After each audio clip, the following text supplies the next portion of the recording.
I'm doing the film study for The Longest Yard, looking at the previous one and the remake.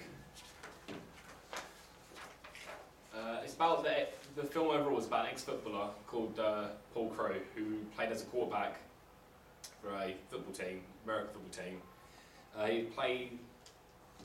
Paul Crewe is actually played by Burt Reynolds, and Adam Sandler. They've been up in prison for crashing their girlfriend's cars under the influence of alcohol. They come across a nuthead sports fanatic called a warden called Hazen. He tries to basically manage him and manage the Paul Crewe and try to put him into the football team so he can teach the inmates how to play football against their competitive prisoners. The genre of the film is a comedy, drama, it's a crime and a sport. The 1974 original is directed by Robert Aldrich, who is also known for his work such as The Flight of the Phoenix and Whatever Happened to Baby Jane. The film lasts for approximately 121 minutes and a certificate of R. The film was actually done in a 1.33 to 1 Academy aspect ratio because the producer, when they was making the film, they knew that the film was going to, by then when it was released in the future, it will be put onto a bigger screen.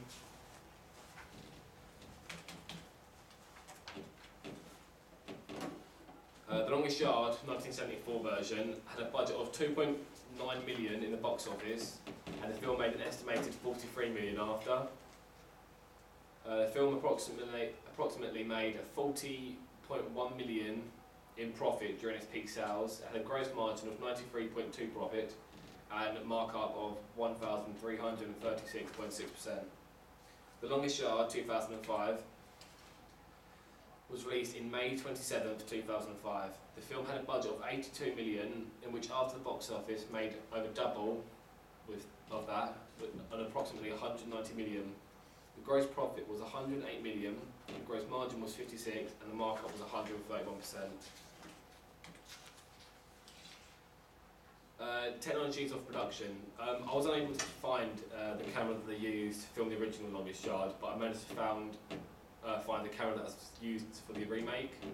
The original was shot in Academy aspect ratio 1.331, with the intent it would be showed would be matte theatrically for 1.85 to 1.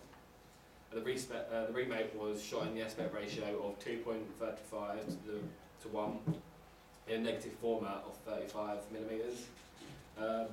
It was also shot on a 35mm Kodak Vision 2383. Special effects. As far as my research went, there wasn't actually CGI or special effects involved in the original or the remake.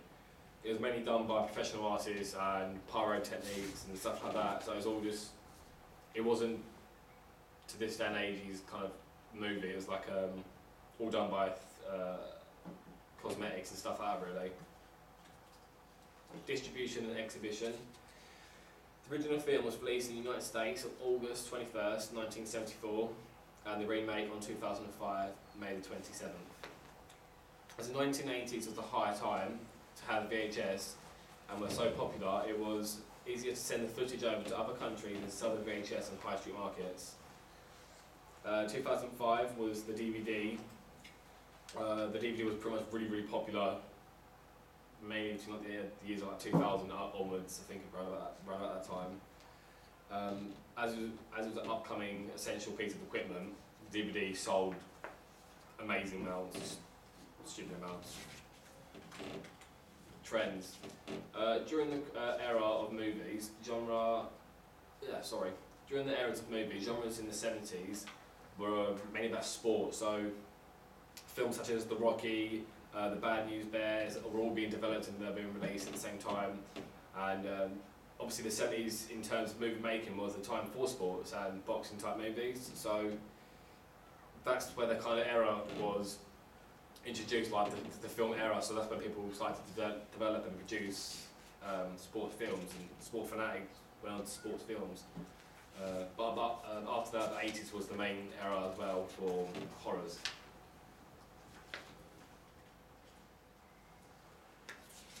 some links there if you want to click on them. These are the cast. I forgot. Sorry, I didn't put the title in. It was actually just invisible.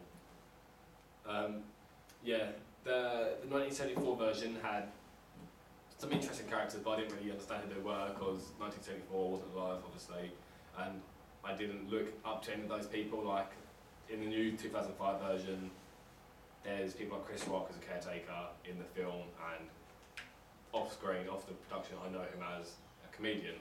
Not personally, obviously, but I know him as a comedian. But the interesting thing about this, Burt Reynolds, who played Paul Crewe as the main actor in 1974, was then featured again in the 2005 version as one of the coaches. Stark comparison. They're both dishonoured for shaving points in professional football. That's why they're both so hated in the prisons now. The main roles in film, in general, Adam Sandler he's a comedian. He started off as a comedian. He was then scouted by a talent scout, and then he's went on to make his first movie called Going Overboard, which was his first movie debut. Burt Reynolds, his main role in the films was to be that kind of cool guy who was just like not laid low, but he was a popular guy. He's like the people who wanted to talk to kind of thing. Whereas in this film he was that, and he wasn't that in a way. Like people looked up to him. Some sports fanatics looked down on him. He started in TV westerns. He was called a sex symbol in the 1980s, and his movie debut was Mr. Roberts. The star comparison for the Warden, James Cromwell and Eddie Albert. James Cromwell was in the recent 2005 version. He was the son of a noted film director, John Cromwell, and had a head start in the acting career. His film debut was All in the Family. He starred in the Star Trek First Contact, an educator at Carnegie of Technology.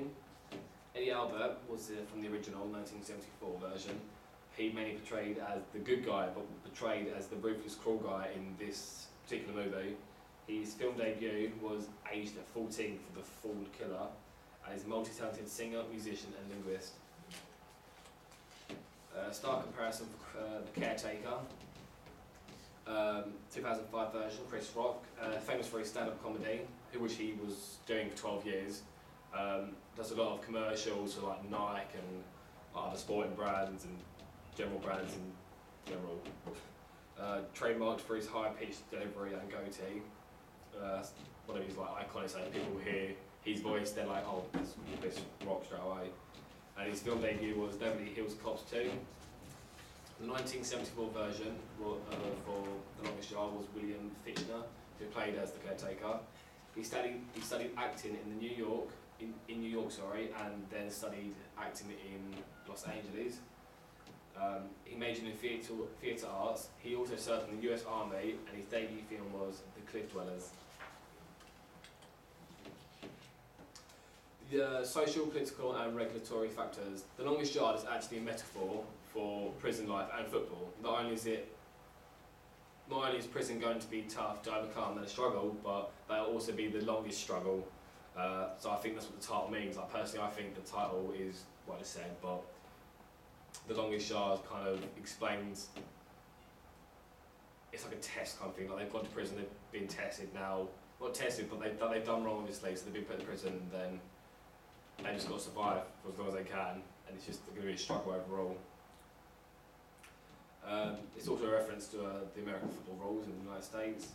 The 2005 version, there is a group of cross-dressing gay men who cheerlead for the inmates team. This showed people with different sexual preferences are more accepted nowadays than in previous years.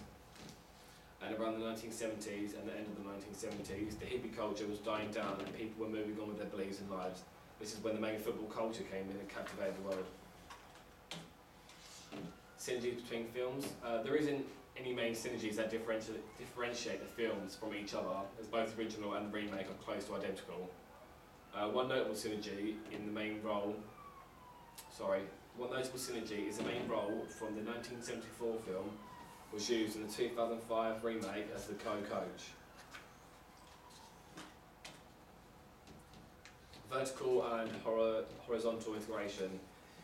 Both films were released by Paramount Pictures. The 2005 version was directed by Peter Segal, who also directed 50 First Days with Adam Sandler. And the 1974 version was directed by Robert Aldrich, who directed the story of G.I. Joe. Now, my overview for this film, for both films, would be, I felt like the 2005 version was a much more audience engaging and enjoyable compared to the original. I felt this because the storyline were both very similar, but the original lacks the humour, whereas the remake kind of had that funny aspect of it, like you saw characters, you laughed, rather than having to build it up before you laugh, kind of thing. The original seems to take longer to develop the characters and introduce them, whereas the remake makes the characters engage immediately and show their characteristics more gradually than the original. As the original was released before I was born, I had no connection to the cast at all for the 1974 version, meaning like I was clueless to who they were, and I lacked enthusiasm towards the film's cast. Whereas the remake, I could connect with the cast as they were all from my day and age. So Adam Sandler has been in many films such as 50 First Dates and Jack and Jill, stuff like that really. And I've seen those, so I can relate to this, although they were later released, but previous films I've seen before, and you look at it and you're like, oh, there's a good actor I've seen before. And Nelly's a singer as well, I've listened to his music when I was younger. So you kind of just know them, like when you see them in the film, you're like, wow, that's Nelly kind of thing, and the acting. And that is it. Thank you.